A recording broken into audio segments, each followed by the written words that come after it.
Shalom, Shalom. Shalom. jumpa kembali di Katolika Channel. Dalam kesempatan kali ini, puji Tuhan kita bersama dengan para narasumber dari acara rekoleksi penyembuhan SEP Shekinah Jakarta. Bersama kami telah bergabung Romo Budi Santoso MSc dari komunitas Provinsialat MSc, serta Ibu Grace Hartanto selaku Kepala Sekolah SEP Shekinah Jakarta, dan juga Ibu Sri Wahyuni selaku pengajar SEP Shekinah. Apa kabar Romo dan Ibu Grace, Ibu Sri? Baik. Terima Terima kasih. kasih. Terima kasih telah bergabung dengan kami. Ya, dalam kesempatan kali ini kita mau tanya-tanya sedikit tentang persiapan acaranya yang akan berlangsung minggu depan. Kenapa diajarkan rekoleksi penyembuhan? Mungkin Ibu Grace bisa bantu untuk menjawab. Iya, terima kasih. Rekoleksi ini diadakan oleh SEP Shekinah Jakarta. Sebenarnya kita setiap tahun itu kegiatan-kegiatan SEP Shekinah itu menyelenggarakan acara retret-retret. Salah satunya adalah retret penyembuhan. Dan kali ini sebenarnya dia akan diadakan 17 sampai 19 April, tetapi karena masa pandemi ini tidak bisa diadakan acara-acara secara offline, kemudian kita berpikir untuk membuat sebuah acara rekoleksi penyembuhan dengan materi-materi yang juga membawakan kita untuk lebih mendekat ya kepada Tuhan dan mengalami pemulihan dan penyembuhan. Karena itu bersama tim panitia yang terutama dimotori oleh anak-anak muda ini, kita kemudian menggagas mengadakan rekoleksi penyembuhan ini. Gitu, Dion. Nah, tema yang diangkat untuk tahun ini apa nih, Bu? New normal, new me. Nah, Jadi, kenapa diambil tema seperti itu? ya, ini temanya kan masih berkaitan dengan masa sekarang ya. Masih jargonnya ini masih cukup kuat ya, bahwa new normal, new me. Dan itu tercetus sebenarnya dari percakapan antara kita dengan panitia gitu ya. Ini temanya mau apa gitu ya. Karena ini kan menuju kepada jati diri yang baru, penyembuhan jati diri. Dan kita mengatakan, oh iya, pas ini zaman new normal. Banyak adaptasi baik secara fisik maupun secara kehidupan kita, baik dalam pekerjaan kan banyak melakukan adaptasi-adaptasi ya. Nah, sekarang kita juga mau secara pribadi, secara gambaran diri kita juga mau menemukan bahwa kita mau menjadi manusia yang baru, yang diubahkan, yang menuju pada sebuah hubungan pribadi yang lebih akrab dengan Tuhan, menemukan bahwa diri kita sungguh dicintai, supaya dalam menghadapi new normal saat ini, kita juga menjadi pribadi yang baru, yaitu new me. Wah, luar biasa ya. Jadi tentunya kita untuk menghadapi situasi yang baru di era masa setelah PSBB ini, kita tentunya juga akan mau disembuhkan dan diubahkan menjadi manusia baru gitu, Bu ya. Ya, mungkin saya boleh menambahkan ya, Mas Dion. Jadi kita semua tahu bahwa pandemi COVID-19 ini kan luar biasa dampaknya. Seperti katakanlah badai yang memang menerpa seluruh kehidupan umat manusia di dunia ini, tidak hanya di Indonesia tapi seluruh dunia. Bayangkan dari mulai daerah yang kecil, Wuhan, kemudian berkembang menjadi pandemi yang sekarang jumlah kematiannya sudah sekian ratus ribu, yang terkena sampai jutaan gitu kan. Sampai akhirnya membuat sesuatu tatanan kehidupan yang baru. Ini disebut new normal tadi. Tidak bisa nih kita hidup seperti yang cara lama, akan semakin besar nih, semakin parah, semakin terpuruk kita ini. Maka dibutuhkan tatanan kehidupan yang baru disebut new normal. Nah, tatanan yang new normal itu kan dampaknya atau akibatnya karena mulai dari kesulitan pandemi ini. Nah, sekarang kita lakukan, apakah kita mampu meraih kesempatan, mencari kesempatan dalam tatanan kehidupan yang baru ini, new normal ini. Nah, kalau kita bisa meraih, maka me, kita, us, kita juga bisa ikut berubah. Maka pandemi ini bukan hanya bencana saja, bukan musibah saja, tapi juga membuat berkat bagi kita. Nah, new normal, new me, itu berarti kita meraih kesempatan dalam tatanan kehidupan yang baru, Tapi secara iman Katolik, kita mau mencoba bagaimana kita mau meraih Yesus lebih dalam lagi dalam badai kesulitan hidup yang disebut mulai dengan pandemi COVID-19 ini. Semoga kita menemukan Yesus yang bisa menjadi kekuatan kita, bahkan mengubah kehidupan kita. Sekian tambahan saya. Luar biasa, Romo. Tentunya ini akan menjadi berkat yang luar biasa bagi para peserta yang akan hadir nanti ya. Di dalam rekoleksi penyembuhan ini, kan nanti akan dibagi beberapa sesi. Mungkin Ibu Sri bisa bantu menjelaskan di sesi-sesi apa saja yang akan dibawakan. Sesi-sesinya dimulai dari hari yang pertama, itu berbicara mengenai siapakah aku. Setelah itu dilanjutkan di hari kedua oleh Romo Budi, nanti dikatakan bahwa aku adalah aku tidak sempurna. Setelah itu Bu Grace meneruskan di hari yang ketiga, yaitu adalah aku berharga di matanya. Di sini adalah Tuhan. Dan di hari yang keempat kita akan berjalan bersama-sama di dalam sesi perjalanan menuju ke sukacita. Kami bertiga akan berbicara bersama untuk menjawab pertanyaan-pertanyaan yang sudah dikumpulkan pada hari pertama sampai yang ketiga. Dan nanti akan ditutup dengan doa refleksi oleh Romo Budi. Itu yang akan dibawakan di dalam rekoleksi penyembuhan ini. Wow. Yang Ibu Sri bawakan nanti di sesi siapakah aku ya Bu ya? Ya, saya akan membawakan sesi siapakah aku. Boleh ceritain sedikit Bu, apa yang akan dibahas di dalamnya Bu? Iya, banyak ya, atau sering kali kita waktu ditanya atau menggambarkan siapa diri kita, kadang-kadang kita nggak bisa menulis atau menyatakan dengan benar gitu, apa itu diri kita. Karena kita nggak tahu sebetulnya siapakah diri kita sendiri. Nah, di dalam sesi ini nanti akan diberitahukan bagaimana kita membentuk gambar diri kita, apa yang menjadikan kita sekarang menjadi begini. Biasanya ke orang ditanya, coba ceritakan di mana positifnya kamu.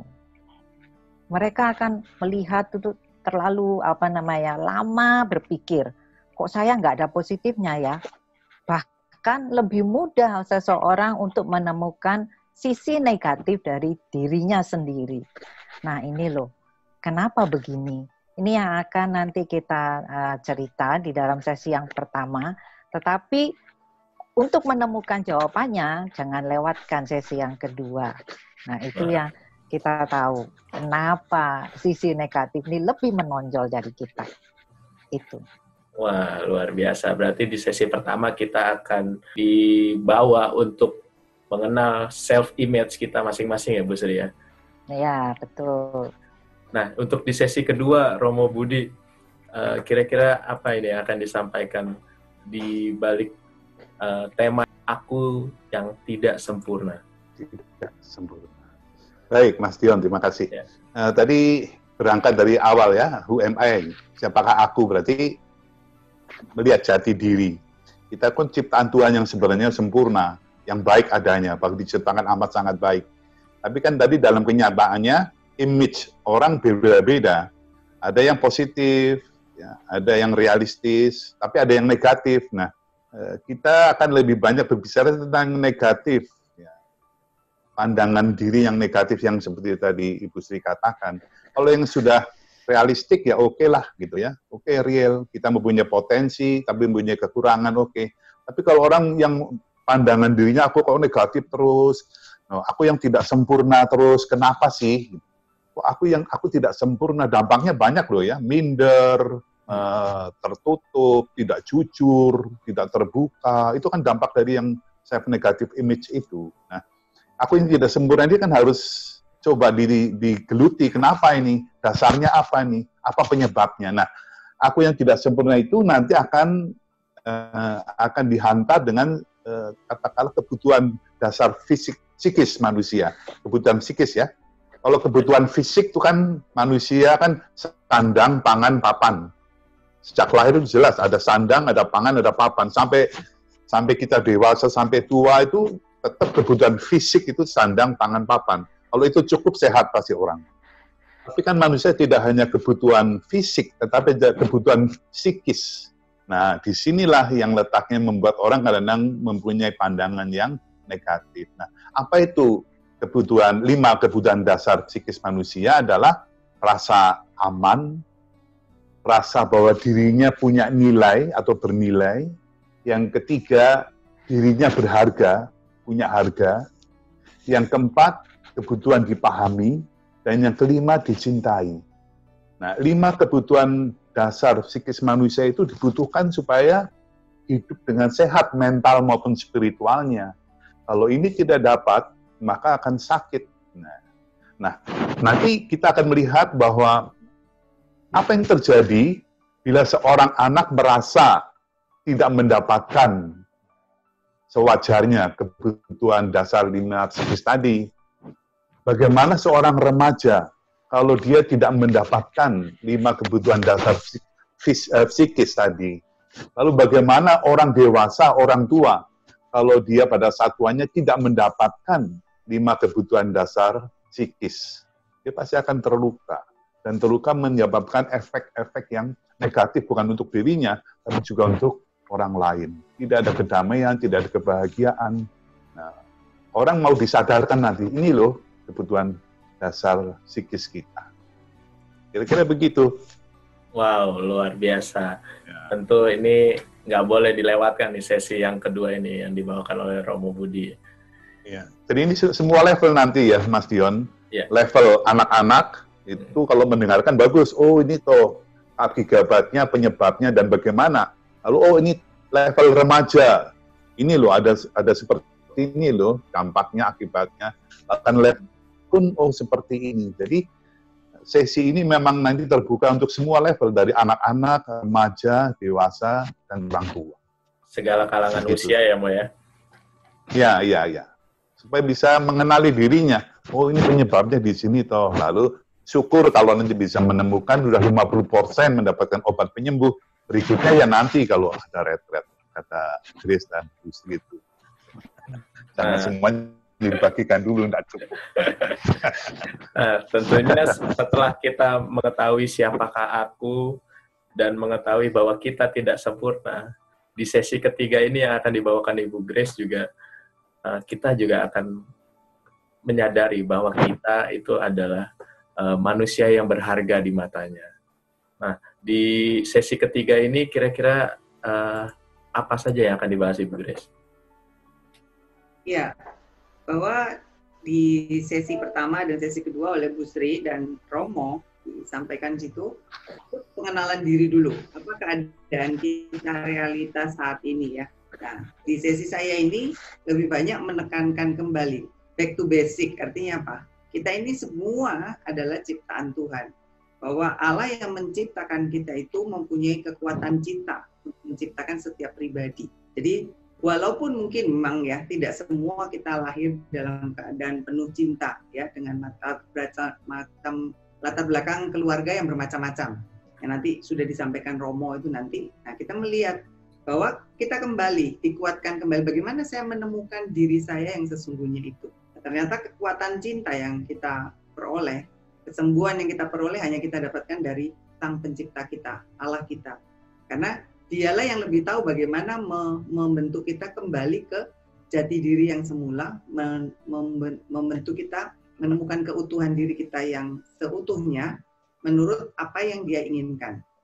Dan di dalam sesi ini mengenai kekuatan cinta, kemudian bagaimana kita bisa mengisi.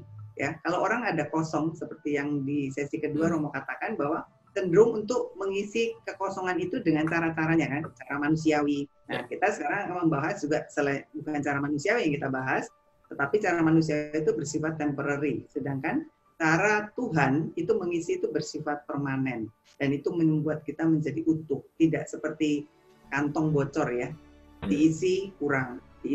Misalnya butuh penghargaan. Orang sudah dihargai, sudah dipuji, sudah diberikan award, reward dan lain sebagainya. Masih kurang juga, masih tetap, ayo hargai saya dong, puji saya. Wah, nggak tahu seperti apa. Tetapi kalau sudah menemukan Tuhan yang menerima dia, menjadikan dia berharga, itu nggak perlu lagi pujian-pujian yang semacam yang kita cari terhadap secara duniawi itu. Jadi mungkin saya suka sekali dengan satu ayat ya untuk ini, berharga di matanya itu basicnya adalah Yesaya 43 ayat 4a, bahwa engkau berharga di mataku, kunya ini kunya Tuhan ya, dan mulia, dan aku Tuhan mengasihi engkau. Bayangkan kalau itu Tuhan ngomong sama kita, ya kita merasakan bahwa saya ini pribadi yang mulia, saya ini pribadi berharga. Seberapapun besar dosa saya, Allah yang menciptakan kita itu tetap memberikan tempat yang khusus di dalam dirinya bahwa kita berharga di mata Tuhan. Itu dalam sesi saya itu lebih banyak menyoroti sisi yang itu, Dion. Ya, wow, luar biasa. Bahwa sesi 1, 2, dan 3 ini sangat dan berkaitan. Ya. Dan tentunya nggak boleh dilewatkan semua sesi ini. Dan sebagai conclusion, 3 narasumber, Ibu Sri, Ibu Grace, dan Romo Budi akan menjawab pertanyaan di sesi yang keempat, yaitu perjalanan menuju sukacita. Iya, di sesi keempat ini merupakan kumpulan, nanti kita akan menjawab semua pertanyaan-pertanyaan ya, dikumpulkan dari sesi pertama sampai sesi ketiga, dan kemudian Q&A-nya. Kemudian nanti terakhir, Romo akan membawa kita sebagai sebuah refleksi, yang mungkin pasti bekal doa ini bisa dilakukan di rumah ya, karena kita nggak bisa ketemu dulu.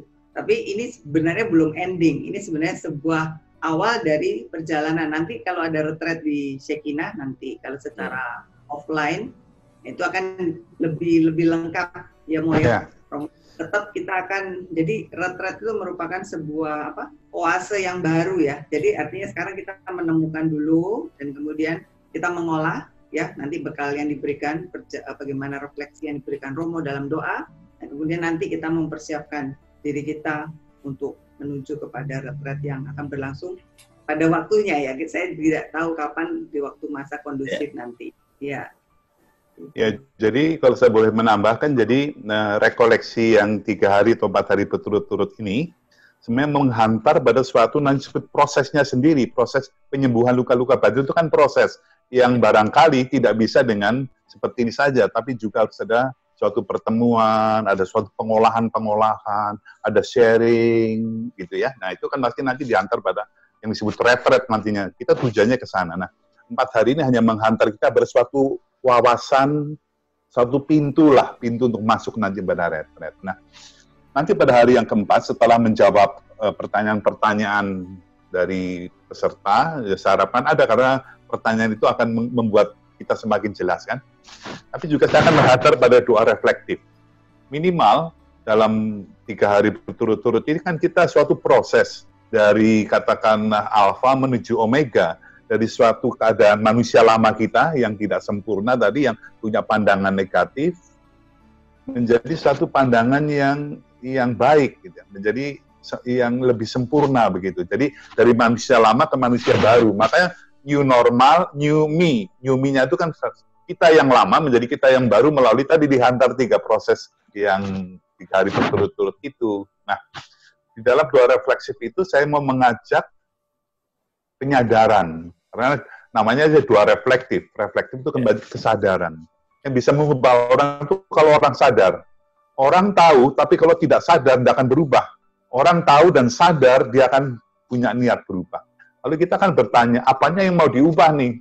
Nah, sesuai dengan new normal, new me, berarti yang mau diubah adalah apa? Sebelum dan sesudahnya, aku berubah. Apanya yang berubah?